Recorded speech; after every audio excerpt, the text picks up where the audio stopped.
Bismillahirrahmanirrahim.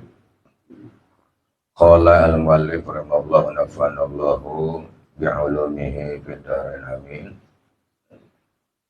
Qala al-faqihu, telah berkata al-faqih, seseorang yang paham luas, yang pemahamannya luas dalam ilmu pengetahuan agama, yaitu Abu Las rahimahullahu ta'ala, rahimah dan memuliakan pada itu al-faqih rahimahullahu ta'ala. Sami'tu, aku pernah mendengar abi, dari bapakku, yahki, berhikayat, an Abi Habsin, dari Abi Habsin al-Yaskandi, ya, al-Yaskandi, anu bangsa al-Yaskandi. Wakana, dan Abi Habsin adalah min ulama'i Samarqandi, ya, adalah salah satu di antara ulama Samarqand, ya, orang Samarqandi. Annahu, bahwasanya atahu, telah datang kepada beliau, ya, datang kepada Abi Habsin, rojulun, seorang laki-laki, kalau di sini rojul, ya, maknanya. Faqala, dan maka berkata itu si rojul, innabni dorobani wa auja'ani. Wahai Abi Habsin, innabni, sesungguhnya ibni, anakku, nah laki-lakiku, dorobani, telah memukulku, wa auja'ani, dan telah menyakitiku. Qala, ya, maka menjawab, berkata itu Abi Habsin, subhanallah. Ya, bacaannya ya. Kalau bacaan terkejut itu apa? Hah? Kadang-kadang kita menempatinnya apa aja udah, ya, asal ingat aja udah. Ya, kaget, astagfirullah, gitu ya. Kalau kaget, alhamdulillah. Kaget, terkejut, apa aja penempatannya udah. Ya, di sini beliau memuji, yang mengesahkan Allah, subhanallah, maha suci Allah subhanahu wa ta'ala. Karena memang manusia itu selalu ada kesalahan. Manusia nggak pernah ada yang suci kecuali baginda Rasul. Ya, selain itu kita berusaha untuk suci. Jadi kalau para nabi, para anbiya adalah orang yang disucikan oleh Allah. Kalau kita manusia, para aulia, orang-orang soleh, yang manusia biasa seperti kita, adalah orang yang berusaha mensucikan jiwa kita itu dari kotoran-kotoran dosa atau kotoran-kotoran maksiat, dengan memperbanyak beribadah kita, mohon ampun atau istighfarnya atau bertobatnya kita kepada Allah Subhanahu wa ta'ala. Ya, karena kita tidak dimaksud, ya, mereka itu dimaksud oleh Allah. Maka berkata Abi Habsin tadi, subhanallah, al-ibnu yadribu abahu, ya, seorang anak yadribu, ya, memukul abahu, telah memukul bapaknya. Jadi seolah-olah dia bertanya, kaget, ya, masa sih gitu ya, seorang anak memukul bapaknya. Qala, menjawab laki-laki tadi, na'am, iya, dorobani wa auja'ani, dia telah memukulku dan dia menyakitiku. Kalau memukul secara fisik, ya, mukul itu adalah fisik, dengan apa saja memukulnya. Kalau wajah adalah sakit yang dirasakan di dalam fisik, artinya kecewa, ya, sebuah kekecewaan itu adalah sakit yang ada di dalam jiwa, di dalam fisik. Kecewa, merasa marah, merasa kesal, ya, merasa apa di dalam jiwanya itu namanya waj'un, ya, wajah, telah menyakitiku. Nah, ini dua-duanya berarti, ya, otomatis kalau seorang tua itu, ya, jangankan disakiti fisiknya, disakiti batinnya dia sudah sakit. Ini dipukul juga, otomatis dengan dipukul tadi dia merasa kecewa, merasa sakit hati terhadap anaknya. Nah, itu ya. Jadi dijawab aja sama anak tuh sewot, ya. Tapi nggak begitu kalau kita ya, mestinya nggak begitu. Jadi kan kalau sudah menyadari bahwa kita dan anak kita itu adalah satu darah, satu jiwa, ya, itu nggak akan pernah merasa disakiti dan nggak akan pernah mau menyakiti. Itu namanya kalau sudah satu jiwa, sudah satu darah. Ya, kalau bagiannya tadi tentu didasari oleh ilmu pengetahuan. Waqala, maka berkata Abu Habsin, bertanya, hal alam tahul adaba wal ilma, ya. Emang enteng nggak ajarin ilmu adab dan ilmu pengetahuan dia? Ini bahasa kitanya, ya. Alam tahu, ya. Apakah kamu ajarkan dia ilmu adab dan ilmu yang lain? Bertanya, qala la, ya. Maka berkata si rajul tadi itu, la, tidak. Salah satu di antara penyebabnya, ya, seorang anak tadi itu berani, ya, kepada orang tuanya karena tidak diajarkan ilmu adab wal ilma dan ilmu yang lain. Nah, di sini menyebutkan yang pertama adalah ilmu adab. Ya, artinya adab, etika, akhlak itu lebih utama dibandingkan dengan ilmu-ilmu yang lain. Ya, banyak sekali nanti tuh kalau belajar ilmu adab, ya, banyak sekali Pak.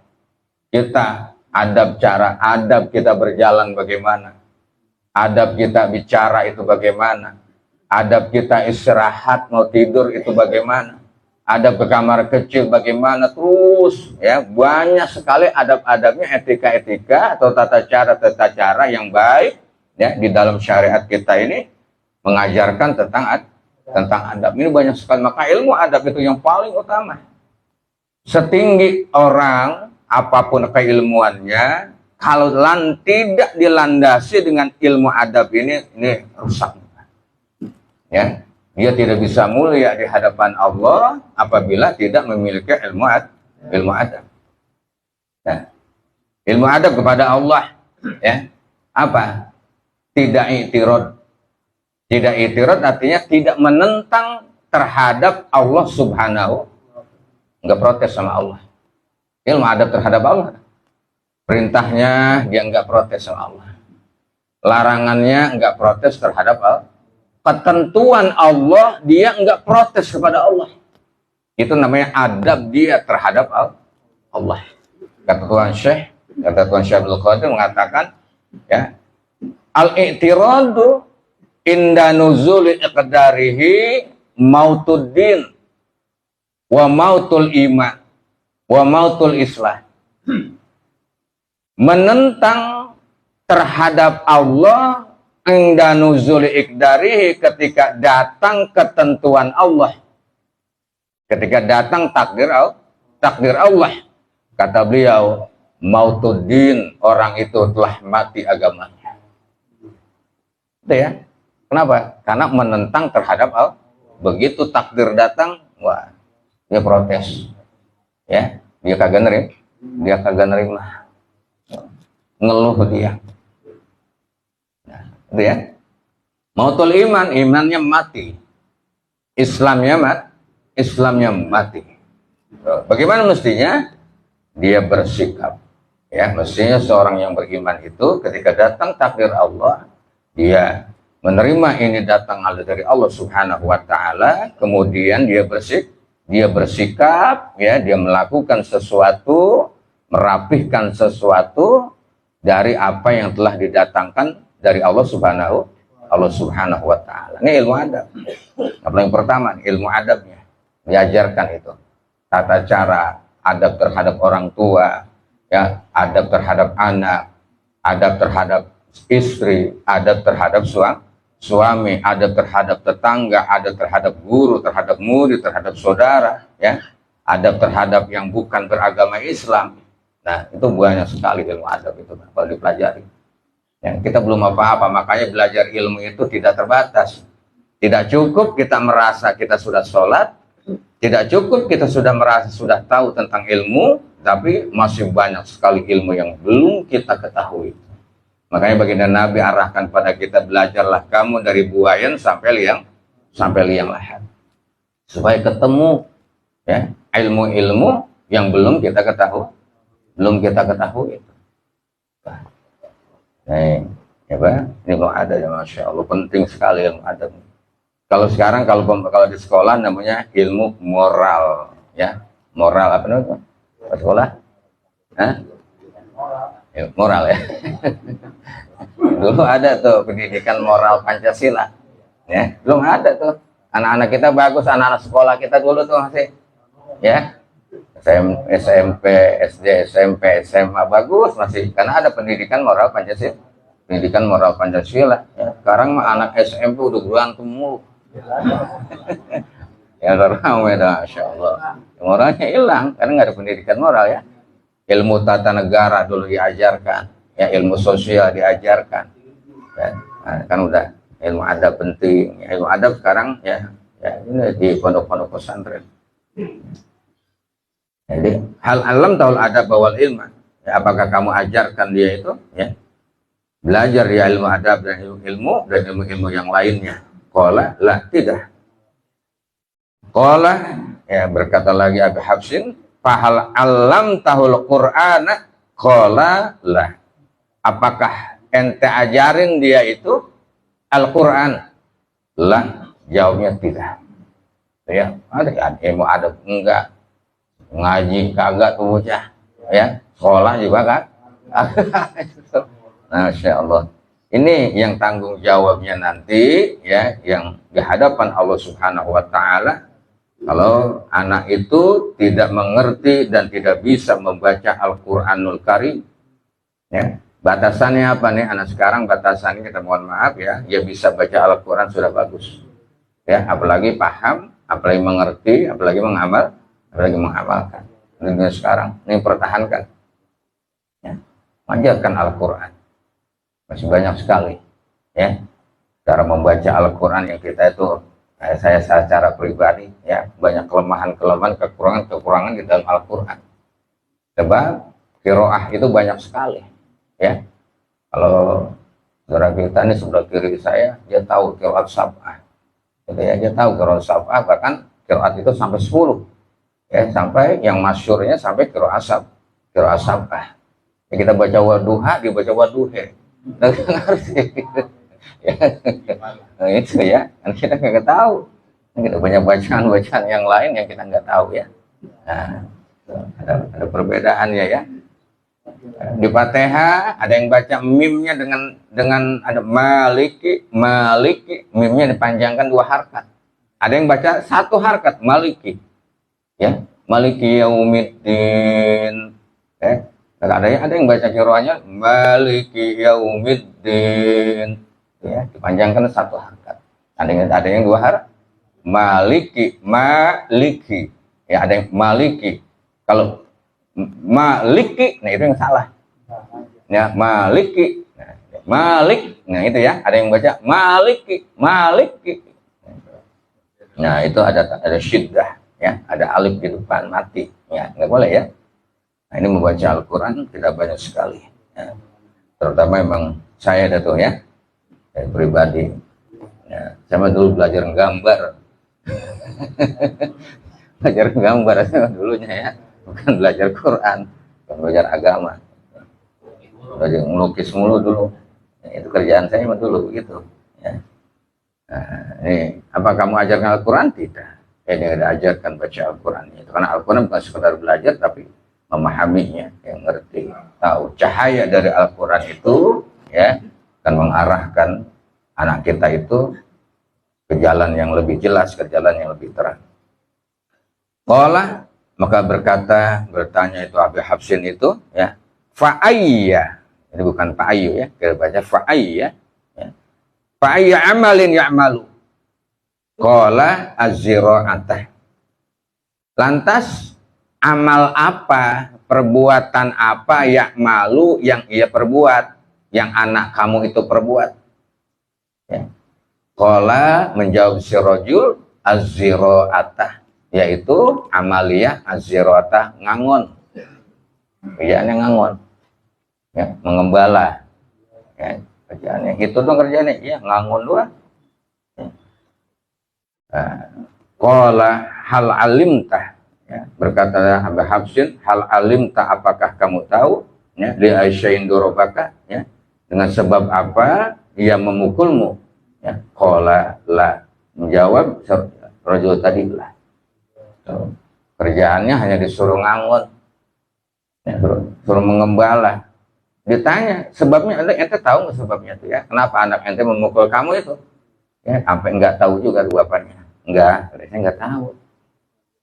Qala, maka menjawab Abu Habsin, fala allahu hina asbaha wa tawajjahu ila zar'i, ya, maka fala allahu, karena sesungguhnya, ya, si rojul tadi, si anak tadi itu, hina asbaha, ketika pagi-pagi sekali, ya, wa tawajjahu ila zar'i, dia sudah menghadap, sudah mengarah untuk mengembala, tuh, ya. Jadi pagi-pagi banget anak kamu tadi itu sudah berangkat untuk mengembala balak kabar hewannya, wahua, dan dia itu raqibun alal himari, dan dia itu naik, ya, di atas himar, wal siranu baina yadaihi, ya, dan apa namanya, sapi jantan baina yadaihi, ya, itu di depannya, wal kalbu, dan sedangkan anjing min khalfihi, berada di belakangnya.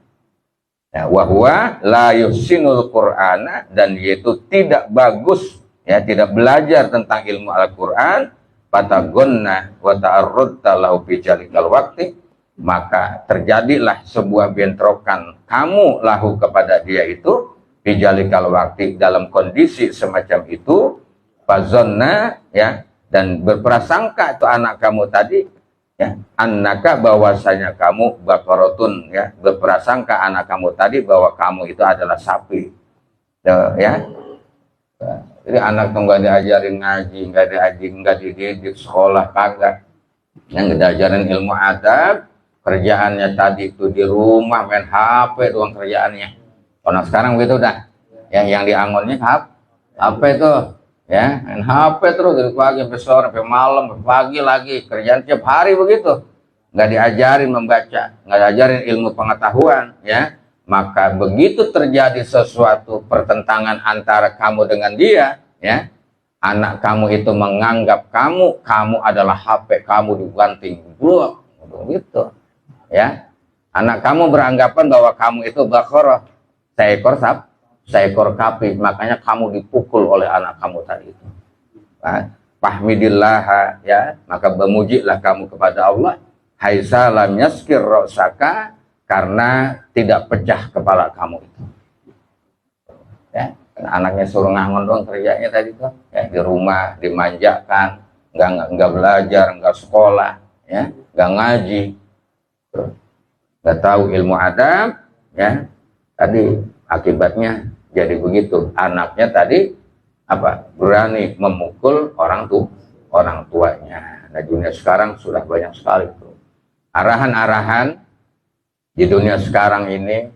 Anak kita berangkat ngaji, katanya kita harus tahu tuh, Pak, ya, jangan sampai anak kita minta uang, minta ongkos, bawa kendaraan, katanya berangkat ngaji, tapi kita nggak tahu ngajinya kemana, yang pada akhirnya pulang ngaji, ya, katanya ngaji, pulangnya malam, kita nggak tahu. Lama-kelamaan selalu minta uang sama orang tuanya, sama bapaknya, mamanya. Katanya buat ini, buat itu, ya. Begitu nggak dikasih, dia ngelawan sama orang tuanya. Nah, di dunia sekarang nih, Pak. Ya, nih, padahal apa? Bukan ngaji. Dia berangkat itu bukan ngaji, tetapi di sana belajar ilmu-ilmu apa tuh?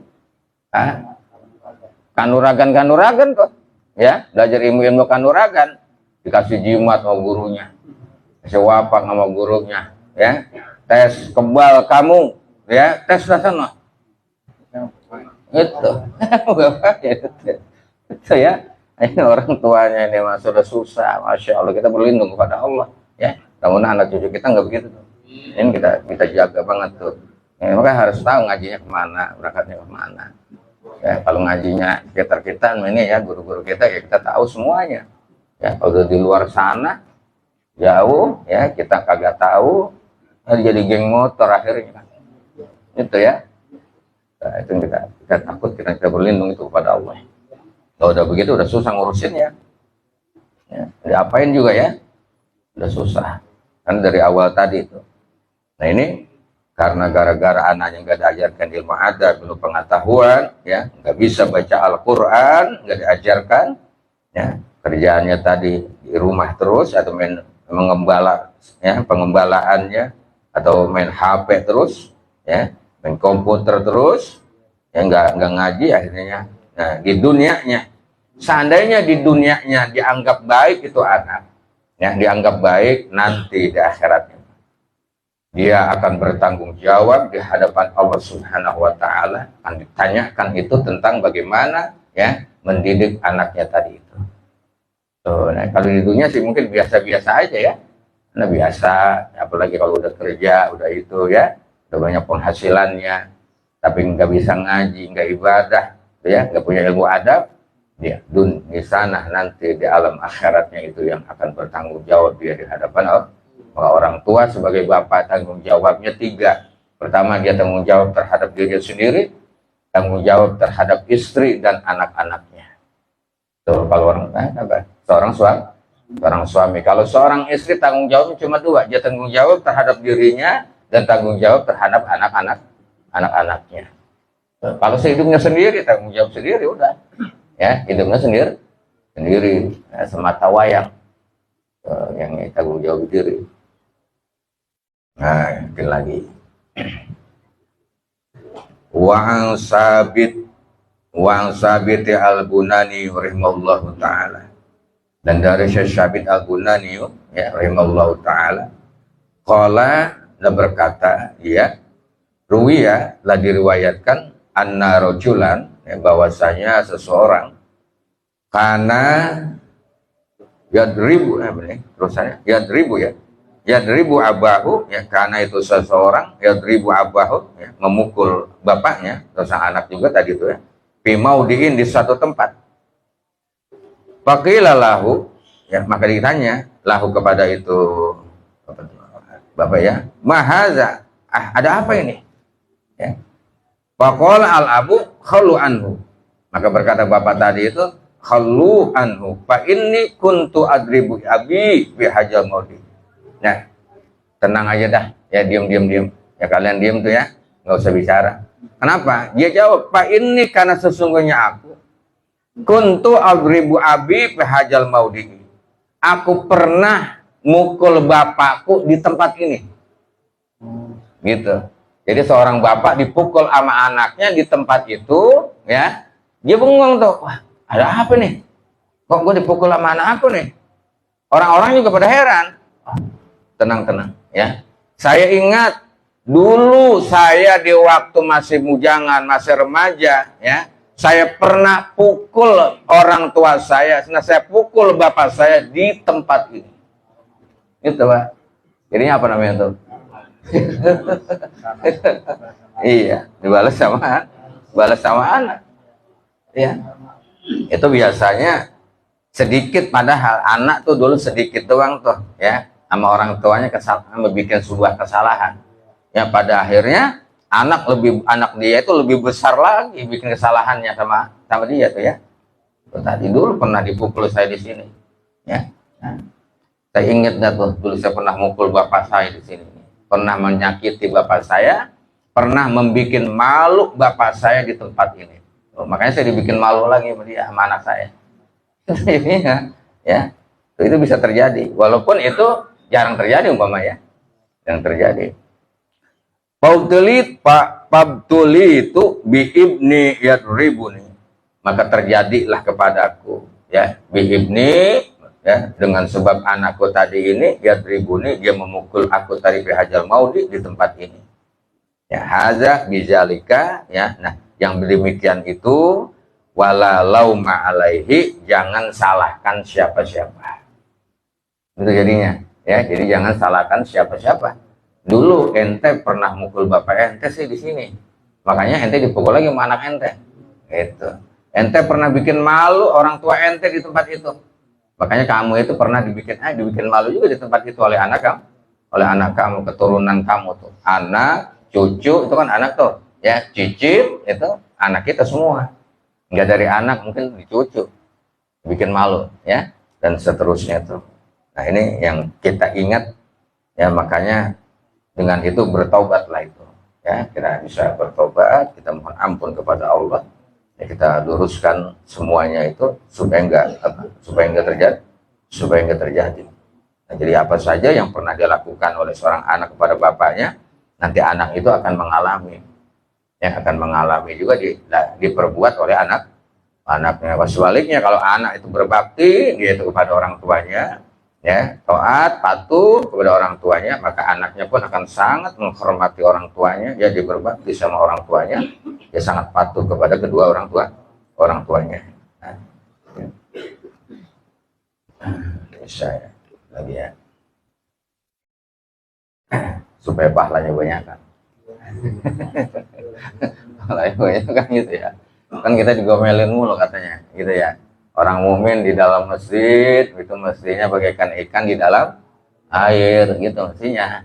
Ya ini mah kelebekan mulu kayak burung. Kelebekan mulu, yang begitu deh. Ya. Nah ini terjadi.